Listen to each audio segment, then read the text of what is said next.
By age 7, you've already forgotten roughly 90% of everything that happened to you before age 3, not faded, not blurry, but gone, erased by a brain structure that wasn't even finished building itself yet.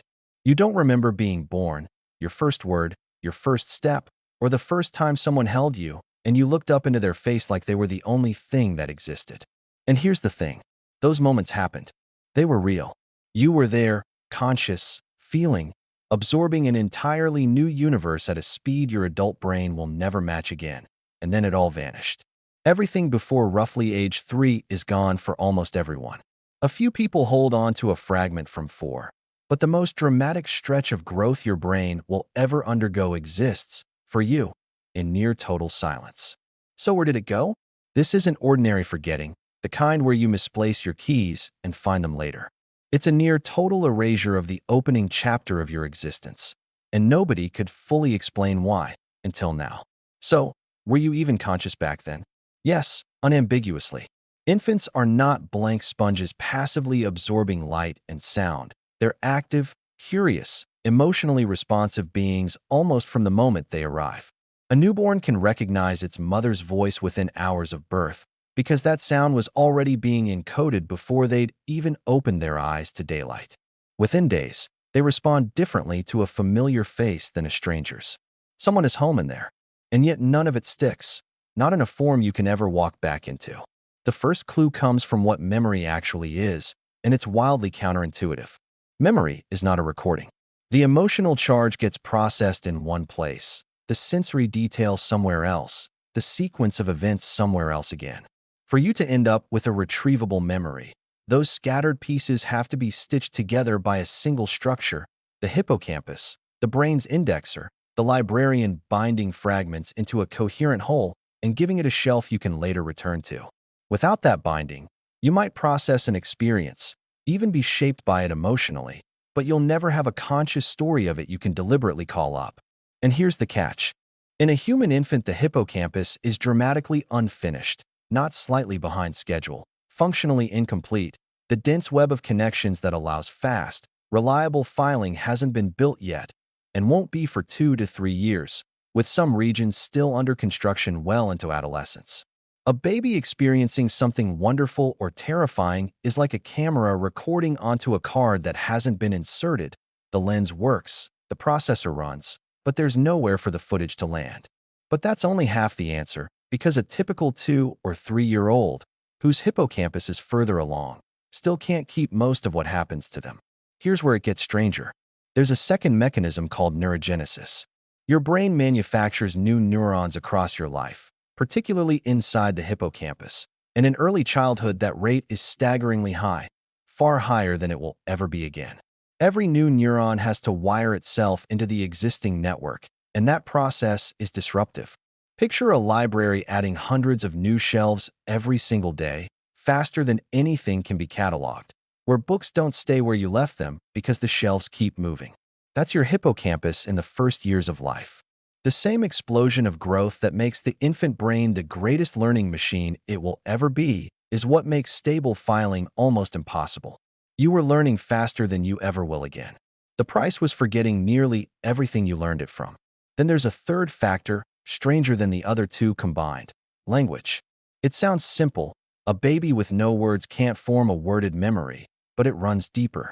Autobiographical memory isn't just described in language after the fact. It's built using language as scaffolding while it forms. When you remember something, you are, in part, narrating it to yourself, casting yourself as the character moving through it. That narrating self, the one capable of saying "I was there," emerges alongside language, not before it. Infants have a sense of self, but it's a present tense. I am experiencing this right now self. No language, no story. No story, no narrator. No narrator, no one for the memory to belong to.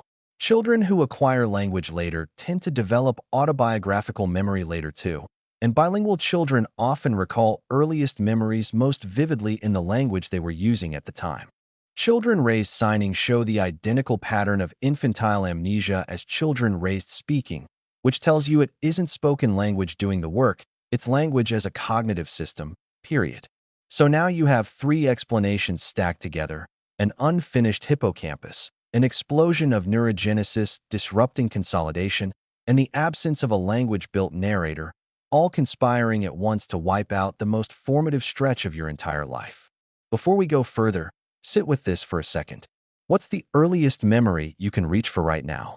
Be honest, did it arrive on its own, or only after someone told you the story, or after you'd seen the photograph enough times? Drop your earliest memory in the comments and answer that honestly, because what comes next might make you doubt it. Here's what makes this genuinely strange. The experiences you cannot remember did not stop shaping you. They're gone from your conscious reach, not from you. The attachment patterns built in your first year, whether the world taught you it was safe or unpredictable, weren't stored as stories. They were stored as settings, as default calibrations. If you were consistently soothed, your nervous system learned, beneath language, that distress is temporary and help arrives. If you were frequently left to cry alone, it learned something colder. None of this lives as a memory you could narrate, but those accumulated nights and mornings built a posture toward existence you carry without knowing you picked it up. Psychologists call this the difference between explicit and implicit memory. Infantile amnesia destroys the explicit record while leaving the implicit one fully intact. You forgot the experience. You kept the lesson. And you can't examine a lesson you don't know you learned. You just live inside it, wondering decades later why certain rooms make you anxious or certain kindnesses make you suspicious instead of grateful. Now for the part that should genuinely unsettle you. Some of the earliest memories you believe you have are very likely not memories at all, not exaggerated, not distorted, fabricated. Built from a photograph you've seen dozens of times, a story retold at every family gathering, until your brain constructed a mental model and quietly filed it alongside your real memories. It now feels exactly like one. But what you're retrieving is a reconstruction built from other people's accounts, not a genuine trace of something you lived through. Researchers have shown that entirely invented events can be implanted through repeated suggestion alone, and those false memories become indistinguishable from real ones. Your earliest memory of yourself may be, at least in part, a story someone else told you about you, absorbed so thoroughly you now believe you remembered it. Not everyone hits this wall at the same age. The average onset of reliable autobiographical memory sits around 3 to 3.5, but the spread is wide. Families who frequently revisit shared experiences out loud raise children with earlier, richer memories. Memory is partly a social skill, sharpened by practice. And intense fear leaves its own residue, because the amygdala matures long before the hippocampus does, meaning a frightening moment can leave a feeling with no attached story at all, an inexplicable tension in a hospital hallway, an unaccountable wave of safety at the smell of one specific food. There's one more piece almost nobody talks about: sleep. Consolidation happens largely during deep and REM sleep, when the brain replays the day. Newborns sleep 16 to 18 hours, much of it in active, REM-like states, possibly not to store individual memories, but to consolidate something more foundational: how faces work, how objects stay solid when you look away. The infant asleep for 18 hours isn't wasting time. It's installing the operating system everything else will run on. You don't remember learning to see, but you can see. That knowledge was built in the years you cannot remember, simply filed as capability instead of story. So what does this mean for you, sitting here right now? The years you can't remember were not wasted. They were arguably the most consequential years you will ever live. The years when the deep architecture of who you are got built at a level memory can't reach. The way you attach to people, the way you respond to uncertainty, the fears that arrive from nowhere, all of it is rooted in a period permanently invisible to your conscious mind. That can feel terrifying or freeing. Terrifying because you can't audit the foundation or check the receipts.